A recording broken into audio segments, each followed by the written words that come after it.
വേറെ ആരെങ്കിലും ഇങ്ങനെ ഇനീഷ്യേറ്റ് ചെയ്തിട്ട് എന്തെങ്കിലും സ്പെഷ്യൽ ചാലഞ്ചസോ എന്തെങ്കിലും വന്നിട്ടുണ്ടായിരുന്നു മെമ്മറബിൾ? അപ്പോൾ ചലഞ്ചിങ് ആയിട്ടുള്ള എക്സ്പീരിയൻസ് അല്ല, കുറച്ചുകൂടി മെമ്മറബിൾ ആയിട്ടുള്ള ഒരു എക്സ്പീരിയൻസ് ഇതേപോലത്തെ ഒരു ഇനീഷ്യേഷൻ ഉണ്ടായിരുന്നു. അപ്പോൾ അദ്ദേഹം ഇതുപോലെ എൻ്റെ വീഡിയോ കണ്ടിട്ട് എന്നെ ഫേസ്ബുക്കിലേക്ക് മെസ്സേജ് ചെയ്തു. അപ്പോൾ ഞാൻ ഫേസ്ബുക്ക് സോഷ്യൽ ഹാൻഡിലേഴ്സ് ഒന്നും ഉപയോഗിക്കാത്തതാണ്. അപ്പോൾ അതിലേക്ക് മെസ്സേജ് ചെയ്തു, ഞാൻ അത് നോക്കാത്ത കാരണം വിട്ടുപോയി. അപ്പോൾ എവിടെയെങ്കിലും സ്പിരിച്വൽ ഫങ്ഷൻസ് ഒക്കെ വരുമ്പോൾ ആ കമ്മ്യൂണിറ്റി ആയിട്ട് ഇങ്ങനെ കണക്ട് ആവാനാണ് ഞാൻ ആ ഫേസ്ബുക്ക് നോക്കുക. അപ്പം അങ്ങനെ ഒരു ദിവസം നോക്കിയപ്പോൾ ഇങ്ങനെ ഒരു നമ്പറിൽ നിന്ന് this is my number വിപിൻജി please contact എന്ന് പറഞ്ഞിട്ടുണ്ടായിരുന്നു. അപ്പോൾ ഞാൻ കണ്ടപ്പോൾ UAE നമ്പറാണ്.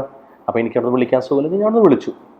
അപ്പോൾ വിളിച്ചപ്പോൾ അങ്ങനെ അദ്ദേഹം പറഞ്ഞു, ഞാൻ വിപിൻജിയുടെ വീഡിയോ കണ്ടു, ഞാൻ അങ്ങനെ കുറേ നാളെ മെസ്സേജ് അയച്ചത്, എനിക്ക് ഇതൊന്നും ഇനീഷ്യേഷൻ ചെയ്യണമെന്ന് ആഗ്രഹമുണ്ടെന്ന് പറഞ്ഞു. ഞാൻ പറഞ്ഞു നല്ല കാര്യം, തീർച്ചയായിട്ടും. എന്നിട്ട് ഞാൻ അതിലൊരു സമയം പറഞ്ഞു കൊടുത്തു. അങ്ങനെ സമയം പറഞ്ഞു കൊടുത്ത് ഇനീഷ്യേഷനൊക്കെ ചെയ്തപ്പോൾ അപ്പോഴാണ് ഇനീഷ്യേഷൻ ചെയ്ത ശേഷമാണ് ആളുടെ ഒരു സ്റ്റോറി എൻ്റെ അടുത്ത് ഇങ്ങനെ പറഞ്ഞു. എൻ്റെ അടുത്ത് ആൾ 1.5 വർഷമായിട്ട് ജോലി ഇല്ലാണ്ട് ദുബായിലിരിക്കുകയാണ് അങ്ങനെ. അപ്പോൾ അത് നമുക്ക് തന്നെ ഭയങ്കര ഇത് തോന്നി. അപ്പം അങ്ങനെ ജോലി ഇല്ലാണ്ട് നമുക്കേ ഒരു 25 ദിവസം കഴിയുമ്പോൾ നമ്മൾ സാലറി നമ്മുടെ ഉണ്ടാവില്ല. അപ്പോൾ ഒരു ജോലി ഇല്ലാതെ അത് ദുബായിലെ റെൻറ്റ്, ഇലക്ട്രിസിറ്റി എല്ലാം കൊടുത്തിരിക്കുക എന്ന് പറഞ്ഞാൽ ഹ്യൂജ് എക്സ്പെൻസസ്. അപ്പോൾ ആൾ ഫിനാൻഷ്യൽ കുറേ ബേർഡനും അങ്ങനെ കാര്യങ്ങളൊക്കെ ആയി, ഫാമിലീനെ നാട്ടിലേക്ക് അയക്കേണ്ടി വന്നു. അപ്പോൾ ആൾ ഭയങ്കര സങ്കടത്തിൽ. അപ്പോൾ ഞാൻ പറഞ്ഞു, ക്രിയ നന്നായിട്ട് ചെയ്യൂ, ക്രിയ ചെയ്തിട്ട് ഗുരുവിൻ്റെ അടുത്ത് പറയൂ തീർച്ചയായിട്ടും. അപ്പം അങ്ങനെ ആള് 49 ദിവസം കംപ്ലീറ്റ് ചെയ്തു. ഇത്രയും ടെൻഷൻ്റെ ഇടയിലൊക്കെ ആള് കംപ്ലീറ്റ് ചെയ്തു. ഭയങ്കര സന്തോഷം തോന്നി. പിന്നെ ഞാൻ അതുപോലെ നാട്ടിൽ പോയി തിരിച്ചു വന്നപ്പോൾ അതുപോലെ സെപ്റ്റംബർ 1, 2, 3 ഞാൻ സംസാരിച്ചപ്പോൾ ആൾ പറഞ്ഞു, ഇൻ്റർവ്യൂ ഒന്നും വരുന്നില്ല, ഞാൻ എല്ലായിടത്തേക്കും ഇതൊക്കെ അയക്കുന്നുണ്ടെന്നൊക്കെ ഇങ്ങനെ പറഞ്ഞതിനടുത്ത്. അപ്പോൾ ഞാൻ അങ്ങനെ പറഞ്ഞു പുള്ളിക്കാരുടെ അടുത്ത്, പേടിക്കണ്ട, സെപ്റ്റംബർ ലാസ്റ്റ് ആകുമ്പോഴേക്കും ജോലി കിട്ടുമെന്ന് പറഞ്ഞു. അപ്പോൾ അങ്ങനെ സെപ്റ്റംബർ ലാസ്റ്റ് ആയപ്പോൾ ഒരു ദിവസം എനിക്ക് ഇങ്ങനെ സന്ധ്യയ്ക്ക് രാത്രി കിടക്കുമ്പോൾ ഞാൻ പറഞ്ഞു, എനിക്ക് പുള്ളിക്കാരനൊന്ന് വിളിക്കണം, എന്തായെന്ന് അറിയില്ല എന്ന് പറഞ്ഞു. പിറ്റേ ദിവസം പുള്ളിക്കാരൻ എന്നെ വിളിച്ചിട്ട് പറഞ്ഞു, ഗുഡ് ന്യൂസ് ഉണ്ട് വിപിൻജി എന്ന് വെച്ചാൽ. എന്താണെന്ന് ചോദിച്ചു പറയണം, അദ്ദേഹം പറഞ്ഞു ഇങ്ങനെ എനിക്ക് ജോലി കിട്ടിയെന്ന് പറഞ്ഞു. അയാൾ ഭയങ്കര സന്തോഷമായി. അപ്പോൾ ജോലി കിട്ടി. അപ്പോൾ ചോദിച്ചു, വിപിൻജിക്ക് ഓർമ്മയുണ്ടോ പറഞ്ഞത് ചോദിച്ചു. അപ്പോൾ ഞാൻ പറഞ്ഞു, എനിക്ക് ഓർമ്മയുണ്ട് എന്ന് പറഞ്ഞു. അതെ, വിപിൻജി അല്ല പറഞ്ഞത്, എനിക്ക് സെപ്റ്റംബർ ലാസ്റ്റ് ആകുമ്പോഴേക്കും ജോലി കിട്ടുന്നു. ഞാൻ പറഞ്ഞു, അത് ഞാൻ പറഞ്ഞതല്ല, ശരി, ഗുരു എന്നിലെ കൂടെ പറഞ്ഞതാണ്. അപ്പം നിങ്ങളത് അങ്ങനെയാണ് കണക്കാക്കേണ്ടത്, അല്ല എനിക്ക് പ്രത്യേകിച്ച് പവറല്ല. പക്ഷെ ഇതെനിക്ക് ഭയങ്കര സന്തോഷം എന്ന് തോന്നുന്നു. ഞാൻ പറഞ്ഞാൽ അങ്ങനെ ഗുരു എന്നിലെ കൂടെ ഓപ്പറേറ്റ് ചെയ്യാൻ തുടങ്ങുന്നതും എൻ്റെ ഒരു സങ്കല്പമായിരുന്നത്. അത് ഞാൻ മനസ്സിലായി, അത് ഭയങ്കര സന്തോഷമായി. അങ്ങനെ ഞാൻ കുറച്ച് എക്സാമ്പിൾസ് ഉണ്ട് ഓൾറെഡി. പക്ഷെ അത് ഇങ്ങനെ ഒരു വഴിയിൽ കൂടെ ഒന്ന് ആദ്യമായിട്ടായിരുന്നു അത്രയും എവിഡൻ്റ് ആയിട്ട് കാണിച്ചു തന്നത്. അപ്പോൾ എനിക്ക് ഭയങ്കര സന്തോഷം തോന്നി ആ ഒരു എക്സ്പീരിയൻസ്. അത് മാത്രമല്ല, ഒരു 1.5 വർഷം ജോലി ഇല്ലാണ്ടിരിക്കുക ഫാമിലി, അപ്പോൾ അവർക്കൊരു ജോലി കിട്ടുക എന്ന് പറഞ്ഞാൽ ഭയങ്കര കഷ്ടമാണ്. അപ്പോൾ അതും വലിയൊരു സന്തോഷമായി. അപ്പോൾ അതൊരു നല്ലൊരു എക്സ്പീരിയൻസ് ആണ്.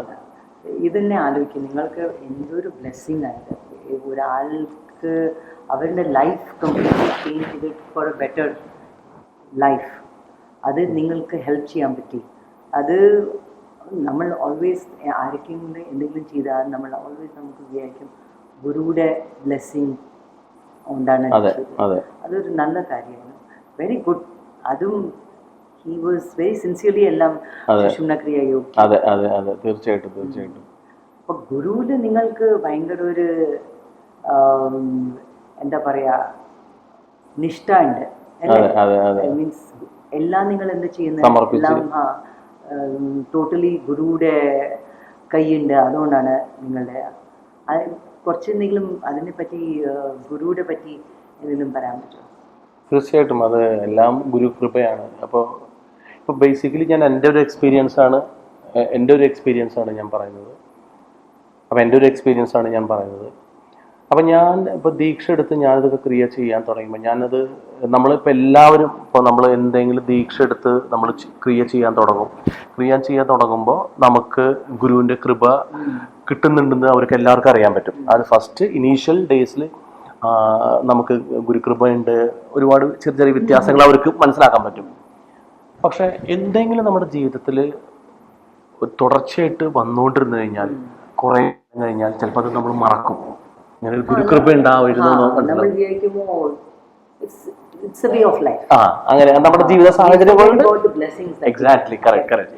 എന്നിട്ട് ക്രിയായോഗികൾ എന്ന് പറയും, അയ്യോ എനിക്കറിയില്ല, എനിക്കിപ്പോൾ ഗുരുവിൻ്റെ കണക്ഷൻ എനിക്ക് കിട്ടുന്നില്ല, അല്ലെങ്കിൽ ഗുരുവിൻ്റെ കൃപ കിട്ടുന്നില്ല. അത് എന്തുകൊണ്ടാണെന്ന് വെച്ച് കഴിഞ്ഞാൽ അവർ പല പല കാര്യങ്ങളിൽ കൂടെ നടന്ന് അവർ ആ ഫ്രീക്വൻസിയിൽ നിന്ന് മാറുന്നതാണ്. ഗുരുവിൻ്റെ കൃപ ദീക്ഷ ഇങ്ങനെ ഇരുന്നിട്ട് ഇന്നർ മെറിക്കിൾസിന് വേണ്ടിയിട്ട് റെക്കോർഡ് ചെയ്യുന്ന ഈ സമയത്ത് നമ്മൾ രാത്രിത്തെ 3:45 ടൈമാണ്, ഏർലി മോർണിംഗ് 3:45 ടൈമിലാണ് നമ്മൾ ഇരുന്നിട്ട് റെക്കോർഡ് ചെയ്യുന്നത്. അതൊരു മിറാക്കിൾ അല്ലേ നമ്മൾ? തീർച്ചയായിട്ടും. ബിക്കോസ് നമ്മൾ എത്ര ദൂരം ട്രാവൽ, നിങ്ങൾ UAE നിന്ന് ട്രാവൽ ചെയ്ത് ഇന്നലെ വന്നു, എന്നിട്ട് ഇവിടെ ഇരുന്നിട്ട് നമ്മൾ ഇന്റർവ്യൂ, അതൊരു miracle. So everything that we do, if we look at it, is a miracle for us. തീർച്ചയായിട്ടും. Without we giving that due to that നമ്മളുടെ ഗുരുയുടെ blessings, we cannot go far. Correct. അതാണ്. അപ്പൊ അതൊരു വെരി ഗുഡ്, അതൊരു വലിയ. അപ്പൊ അത് പല ആളുകളും ആ ഒരു ഗുരുവിന്റെ കൃപ മറന്നു പോയി, എന്നിട്ട് പിന്നെ തിരിച്ചു വരും, അയ്യോ എനിക്ക് കണക്ഷൻ വിട്ടു, അല്ലെങ്കിൽ ഫ്രീക്വൻസി കിട്ടുന്നില്ല. ഗുരുവിന്റെ കൃപ സദാസമയമുണ്ട്. പക്ഷെ നമ്മൾ എന്ത് ചെയ്യും, ഈ ക്രിയയിൽ നമ്മൾ ആ മാറ്റങ്ങളൊക്കെ കണ്ട് എന്തെങ്കിലും വിട്ടുന്നു കഴിഞ്ഞാൽ പിന്നെ നമ്മൾ ഈ വീണ്ടും നമ്മുടെ പേഴ്സണാലിറ്റീസ്, നമ്മുടെ ഐഡന്റിറ്റീസ് ഒക്കെ നമ്മൾ തിരിച്ചു കൊണ്ടുവരും നമ്മുടെ ജീവിതത്തിലേക്ക്. അപ്പം നമുക്ക് ആ ഗുരുവിന്റെ കൃപ അല്ലെങ്കിൽ ഗ്രേസ് നമ്മൾ മറക്കണം ഓട്ടോമാറ്റിക്കായിട്ട്. അപ്പം ഞാൻ എന്നുള്ളൊരു ഭാവം കൊണ്ടുവരുമ്പോൾ നമ്മൾ ആ ഭാവം നമ്മൾ മറക്കും. അപ്പം ശരിക്കും നമ്മൾ മനസ്സിലാക്കുന്നത് ഗുരുവിന്റെ കൃപ എപ്പോഴും ഉണ്ട്. നമ്മൾ ഗുരുവിന്റെ കൃപ എക്സാക്ട്ലി. അപ്പൊ നമ്മള് നമുക്ക് തിരിച്ചറിയലാണ് ഗുരുവിന്റെ കൃപ ഉണ്ടെന്ന് നമുക്ക് തിരിച്ചറിഞ്ഞാൽ, ആ കൃപയിൽ കൂടെ നമുക്ക് ജീവിക്കാൻ സാധിച്ചു കഴിഞ്ഞാൽ, ആ കൃപയിൽ കൂടെ ഗുരുവായിട്ട് കണക്ട് ആവാൻ സാധിച്ചു കഴിഞ്ഞാൽ അത് എപ്പോഴും അങ്ങനെ തന്നെ ഇരിക്കുള്ളൂ. പക്ഷെ അതിലേക്കൂടെ നമ്മൾ നടന്നു പോകുമ്പോൾ ചില സാഹചര്യങ്ങൾ വരും. അപ്പം നമ്മൾ എന്ത് ചെയ്യും, ഇത് നമ്മൾ മറക്കും. അത് നമ്മുടെ ഹ്യൂമൻ ടെൻഡൻസീസ് ആണ്. അപ്പൊ അതുകൊണ്ട് മാത്രം സംഭവിക്കുന്നതാണ്. ഗുരു ഇത്ര ദിവസം കൃപ തരുള്ളൂ അങ്ങനെയൊന്നുമല്ല. ഗുരു എപ്പോഴും അങ്ങനെയാണ്. ഗുരു എപ്പോഴും കൃപ തന്നുകൊണ്ടേയിരിക്കും. പിന്നെ ഞാൻ എപ്പോഴും പറയാറുള്ള കാര്യം എന്ന് പറഞ്ഞാൽ, ഞാൻ അതുകൊണ്ടായിരിക്കും എനിക്ക് ഗുരുവിലായിട്ടുള്ള അത്രയും കണക്ഷൻ. ഞാനിത് ക്രിയ ചെയ്ത് തുടങ്ങി കഴിഞ്ഞാൽ എല്ലാവരുടെ അടുത്തും ഞാൻ പറയുന്നത്, അറ്റ്മോസ്റ്റ് ആ ഒരു ഭാവം നിങ്ങൾ ക്രിയ ചെയ്യുന്നത് ശരിയാണ്, പക്ഷെ അതല്ലാതെ ആ ഒരു ഭാവത്തിന് ഒരു ഇമോഷനാണ് ഭാവം. ആ ഇമോഷന് ഭയങ്കര ഒരു പവറാണ്. ആ ഇമോഷനാണ് ശരിക്കും ഗുരുവിലേക്ക് ഏറ്റവും കൂടുതൽ. ആ ഒരു ഭാവം എപ്പോഴും ഉണ്ടാവണം. പിന്നെ സറണ്ടർ ചെയ്ത് നമ്മൾ ശരിക്കും നമ്മളെ തന്നെ സമർപ്പിച്ച് ചെയ്യുമ്പോൾ എന്ത് സംഭവിക്കും, പൂർണ്ണമായിട്ട് നമ്മൾ സറണ്ടർ ചെയ്തിട്ടില്ലെങ്കിൽ നമ്മുടെ ചിലപ്പോൾ ഡെസിഗ്നേഷനൊക്കെ നമുക്ക് ഓർമ്മ വരും കുറച്ച് കഴിഞ്ഞാൽ. ഞാൻ അതായിരുന്നു, ഞാനിപ്പോൾ ഇങ്ങനെ ചെയ്യേണ്ട. നമ്മളെ തന്നെ സമർപ്പിക്കുമ്പോൾ എന്ത് ചേഞ്ച് ഗുരു നമ്മളെ കൈപ്പിടിച്ച് നടത്താണ്. അതാണ് എൻ്റെ ജീവിതത്തിൽ എനിക്കുണ്ടായിട്ടുള്ള സംഭവം. അപ്പം ഞാൻ എല്ലാവരുടെ അടുത്തും പറയുന്നത്, സമർപ്പിച്ച് നമ്മൾ അത്രയും ഭാവത്തിൽ നമുക്ക് ചെയ്യുമ്പോൾ എപ്പോഴും നമ്മൾ ആ ഗുരുവിൻ്റെ ഫ്രീക്വൻസിയിൽ അല്ലെങ്കിൽ ഗുരുവിൻ്റെ ചാനലിലാണ്.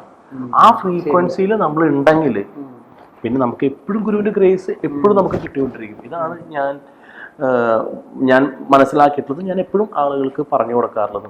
പിന്നെ ഗുരുവിലേക്ക് എപ്പോഴും നമ്മൾ ആ ഒരു ഗുരുവിൻ്റെ ആ ഒരു ചാനലിൽ എപ്പോഴും തുറന്നിരിക്കണം എന്നുണ്ടെങ്കിൽ നമ്മൾ ഗുരുവിനെ ഫസ്റ്റ് നമുക്ക് മനസ്സിലാക്കാൻ പറ്റണം എന്താണ് ഗുരു എന്നുള്ളത്. അതെ. സോ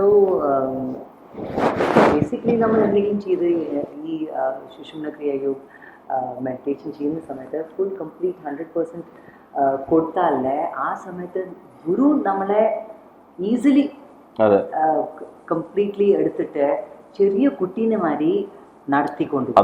അതാണ് നമ്മളുടെ ഈ യോഗന്റെ മെഡിറ്റേഷന്റെ സ്പെഷ്യൽ ആയിട്ട് ഇമ്പോർട്ടൻസ്. അമ്മ നമ്മളുടെ ഗുരു ചെറിയ കുട്ടികളെ മാതിരിയാണ് നമ്മളെ കണക്കാക്കുന്നത്. നമ്മളെ എപ്പോഴും കൈ പിടിച്ചിട്ട് നമ്മളെ കാണിക്കും, നമ്മളുടെ വഴി കാണിക്കും. അതാണ് സ്പെഷ്യൽ ആയിട്ട് നമ്മളെ. തീർച്ചയായിട്ടും. So wonderful. അത്